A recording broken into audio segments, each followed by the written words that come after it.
Մեկնարկել է գիտեք 2026 թվականի պետական բյուջեի նախագծի քննարկումը եւ շատ կարեւոր մի արձանագրում կա, որը նյարդայնացնում է ցավոք սրտի օրվա իշխանություններին, որովհետեւ փաստերի հետ առերեսվել չեն սիրում, դա այն է, որ արդեն պարզ է, որ հաջորդ տարվա բյուջեով նաեւ, որ այս իշխանությունը մեր հանրության շուրջ 40% անապահով խավերին տված իր խոստումը բացառապես չի կատարում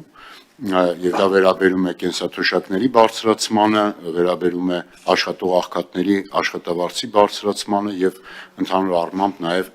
սոցիալական մյուս վճարներին։ Եվ այստեղ եթե ամփոփելու լինենք, փաստորեն ստացվում է, որ էկոնոմիկայի նախարար Քերոբյանը հիմա որի վրա կա քրեական գործ, իր մասով կատարել է, որտեղ 7%-անոց տնտեսական աճ կա, բայց իրեն ազատել են աշխատանքից եւ կա օրինակ քրեական գործ, իսկ աշխատանքի եւ սոցիալական հարցերի նախարարը, որ իր ոլորտը փաստացի ձախողված է եւ ծրագրի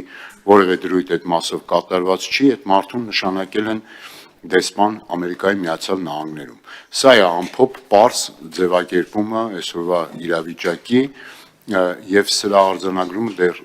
մենք առիթ կունենանք ասելու, բայց ես հարմար գտա, որ միանգամից հիմա նաեւ ձեր միջոցով փոխանցենք մեր հանրությանը։ Շնորհակալություն։